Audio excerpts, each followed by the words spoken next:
Hello, and today I'm going to go over the Chapter 6 study guide for our test coming up this week.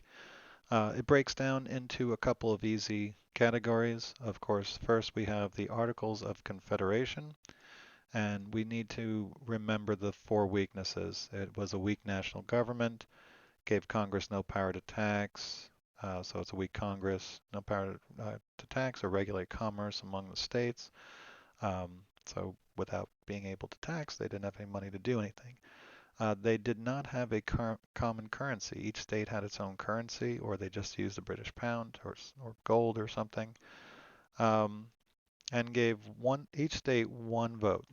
So New York would have a vote, Delaware would have a vote, Virginia would have a vote. So the big states were not happy about that because the small states could cancel their vote. And then, of course, there was no executive or judicial branches, nothing to enforce the laws that they passed with the Articles of Confederation. Now, it was the first Constitution of the United States. This is our first form of government. This is what we had during the Revolutionary War. So this is the Constitution. You know, one of uh, the benefits, one of the successes of the Articles of Confederation is that it was the Constitution that we used during the Revolutionary War. So we win that, and also it helped us organize the Northwest Ordinance. This is the area that we won after Revolutionary War. Places like Illinois, Ohio, Michigan, Indiana, Alabama, Mississippi. All these areas were given to us after the war through the Treaty of Paris, and Northwest Ordinance helped us organize those territories into states and territories. And that's what we have right here. Outline the process for admitting new states into the Union and outlawed slavery in the new territories. Okay? So obviously the Articles of Confederation were no good, a lot of weaknesses, and they needed to be addressed.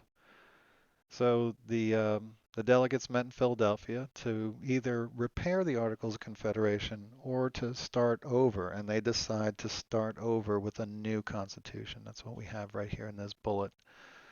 And George Washington was elected president of the Constitutional Convention. So not only does he become our first president, but he was president of the Constitutional Convention before he became president of the United States. James Madison, who we'll talk about again later, is the father of the Constitution. He's the main writer of the Constitution.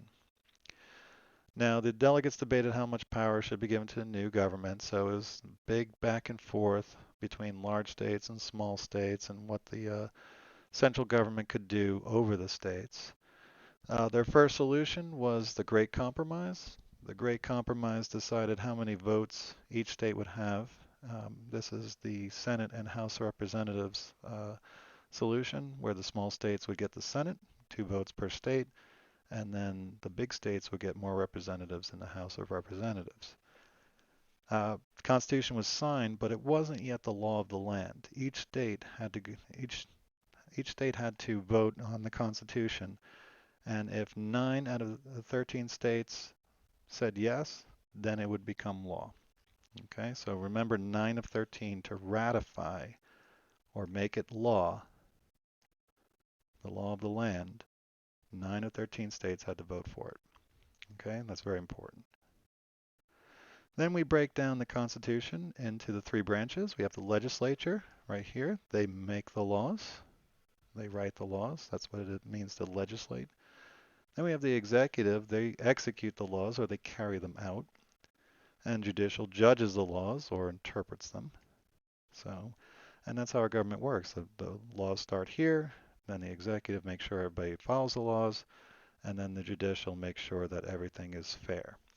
Okay, and if there's any cracks or any loopholes, they fill it up. All right, so then after the Constitution is ratified, there was a lot of problems. People did not like that there were no personal rights spelled out in the Constitution, so they immediately addressed that in the first, once everybody was elected, they had a president and a Congress, and so they set forth and add the Bill of Rights to the Constitution. The Bill of Rights are the first 10 amendments to the Constitution. It was based on the Virginia Declaration of Rights, and that was written by George Mason. and the Virginia Statute for Religious Freedom that was written by Thomas Jefferson. Okay, now that's very important.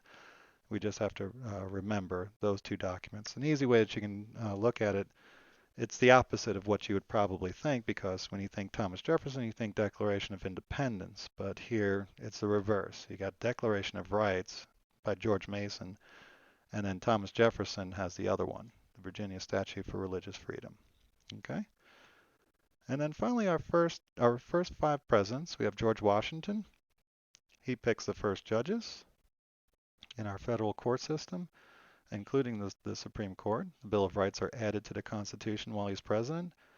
And the Capitol. He works with Benjamin Banneker. Well, Benjamin Banneker also helps design the city, and this was designed during his presidency. John Adams, second president, two-party system. That's easy to remember. Second president, two-party system, emerged during his presidency. Thomas Jefferson's all about the Louisiana Purchase. He buys the Louisiana Purchase and then sends Lewis and Clark to explore it.